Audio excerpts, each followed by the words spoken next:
All right, we're back. Episode 2, verse 2. Welcome back to the channel. Welcome to Life in Delusion.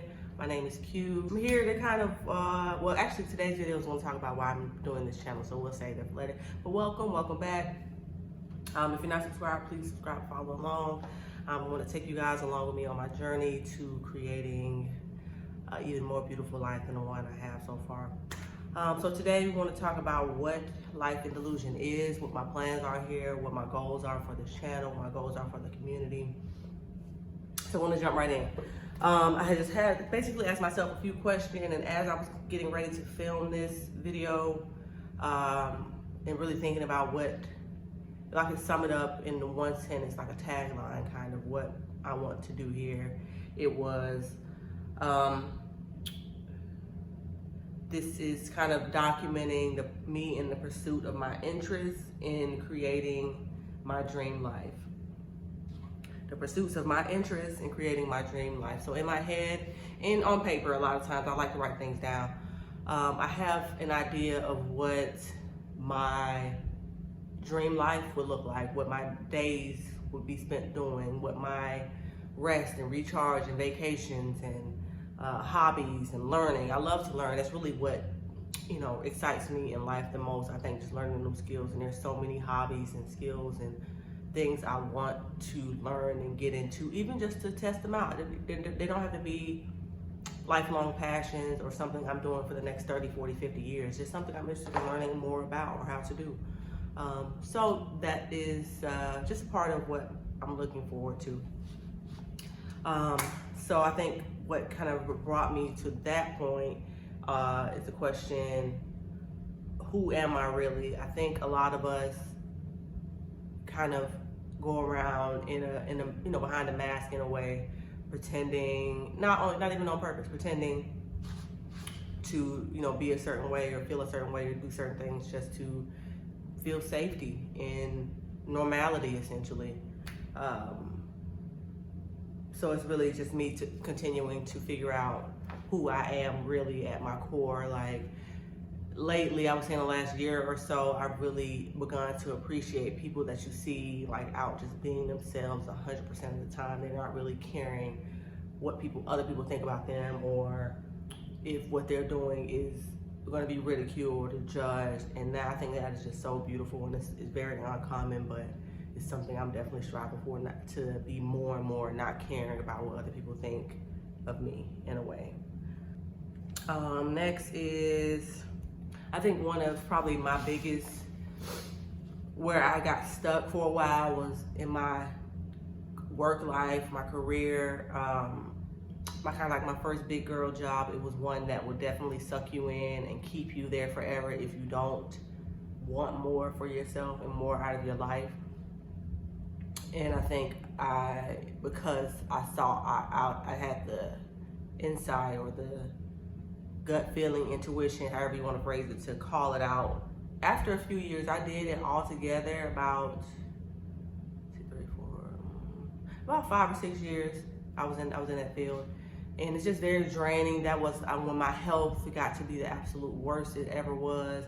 My mental health, my physical health, all of that. It was just a very toxic environment for me personally. I can't speak on anybody else's experience, because there's women who do it or people who do it for 30 plus years, and like I said, I can't speak on other people's experiences, but there's people that do it for a long time. But I just knew I wasn't going to be one of those people. I couldn't be. It just was taking such a toll on me that I wasn't going to make it out in one piece or as a whole individual anymore. I was going to come out worse. If I stayed much longer, I was going to come out worse than I was when I went in. So I knew I had to figure out something else. So it went from being in a field that was very bad for me to a little bit better to now something that I'm okay with. So I feel like, just making the transition, people think you have to hop from one extreme to the other, but many times in life, it's a step by step. I didn't hate the job per se, but I hated what it was doing to me. And then I went into something that I hated a little bit less, something now that I'm okay with it. it checks all of my needs right now. It's something I'm not, like I don't get up every day like, oh my God. You know, it's not that feeling anymore. It's just like, okay, here we go. Let's go ahead and knock this out so we can, you know, get these bills paid, get these trips paid for, so forth and so on. So now that I'm in a place where I'm okay with it, I'm ready to get into something I love and something that really ignites me and turns on my passions and that type of thing. So I'm here to kind of document that transition. And I have in my head ideas of what I want to do and things I enjoy. I'm really tapping back into, you know, the easier hobbies to access. Like I really avid reader growing up, and I fell out of that for years and years. But now I'm getting back into it. I read every day now just for my enjoyment. So that's a beautiful thing. So I'm just really kind of trying to envision what I want, you know, out of work essentially. So we'll see how it goes. My next step, you know, along the timeline would be to transition into something I love. So I'm looking forward to that. I love that for me. The next question is, am I someone who gets treated poorly? So growing up, everybody, you know, childhood trauma is something that, you know, is a pretty hot topic in the world of social media, and just really discussing our past experiences in therapy and that kind of thing. And it's something you have to grapple with as far as like setting boundaries and really deciding what you're willing to accept, because the world and the universe will give you just that. If you accept people treating you poorly, people using you or abusing you or taking advantage of you, you'll continue to get that, and until you decide that that's not acceptable for you, that's what you're going to end up with. And for me, it started with treating myself better. I was treating myself poorly. I don't know if it was the chicken or the egg first. If other people treating me poorly, if other people treating me poorly was a result of me treating myself poorly, or I treated myself poorly as a result of other people treating me poorly. Like, I don't know which one came first, but they were both thriving. It was a thriving industry on who can treat Shan the worst. Me personally, just like I said, it was just kind of a vicious cycle of me accepting bad behavior from people, accepting less than, you know, bare minimum from people. People that I loved and I thought loved me, and I just had to put a stop to it at some point. On both ends, I had to decide that is this the best I can do? Is this the best I can treat myself? Is this the best I can get out of life? Is this the best thing for me to consume? And that's everything from food to media to friendships to conversations and everything I'm taking in through my sensories, through my vision, through my sense of smell, through my taste, through my hearing, all of that. Is this what's good for me? And most of it wasn't. So step by step, you know, you have to make the transition into picking better choices. And then, you know, over time you realize what a difference it can make, just how peaceful it is. None of this is easy per se, especially, you know, having to sever certain relationships. It's not easy. It's easier to stay in, you know, in those bad situations because they're familiar. But once you get over the hump and realize that it's so much brighter and it's so much better, and you deserve the best, it's really, what's the word I'm looking for? Priceless, invaluable. What a difference it makes, and you're better off for making those decisions and making those cuts. Okay, so another thing that kind of popped up toward the end of my thought process, my kind of, you know, like, I guess in the film industry, they have table reads. So I have my table reads with myself in my head and just kind of go over the plans on what I want to talk about in this video beforehand. And perfection came up at the last second. And the reason why I feel like I haven't taken this, you know, I'd be at a loss for words sometimes, and I'm so, the frame is perfection.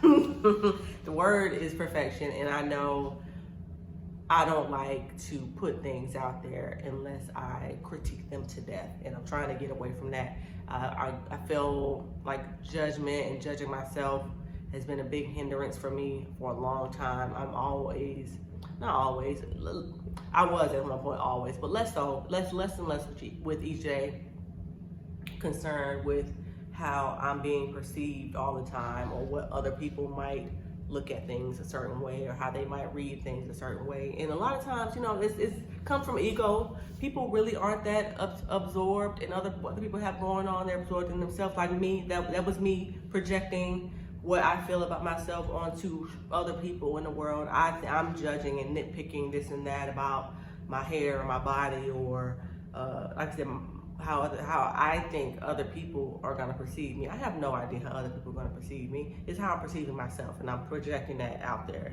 if that makes sense. So I know, for a while at least, that this channel is gonna be a work in progress. It's not gonna be perfect, and that that doesn't sit well with me right now, at least. But I'm going through it, and I know that there's a saying that done is better than perfect.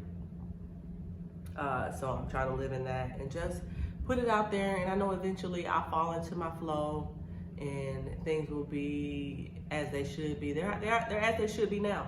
I'm here, I'm sitting in front of this camera and talking to myself essentially, but I'm talking to the universe, I'm speaking to you all. And I know that everything that comes out will be as it should. I'm excited to create and be a part of this new community. I'm excited to share my thoughts and my knowledge. I'm really looking forward to more of the back and forth. I'm really looking forward to doing a Q&A. Just having that conversation, the two-way conversation. That's something I'm really excited about, looking forward to, once the community grows. Yeah, so this is part 2. I'm not gonna make these super long, I think that's for the best right now, but definitely subscribe if you're interested in following along. I have a lot more to share. It's kind of overwhelming that I can't unleash all of it at once. I have to pace myself and do what I can in the moment, but I'm looking forward to the journey. So thank you for listening, thank you for watching, thank you for subscribing, and I'll see you in the next one. Before I wrap, right now my schedule is to drop a video every Sunday, probably Sunday morning. I think 10 a.m. is just 10 a.m. Eastern is what popped up into my head. So we're going 10 a.m. Eastern every Sunday. Stay tuned, and we'll go from there. Again, thank you for watching. See you next time.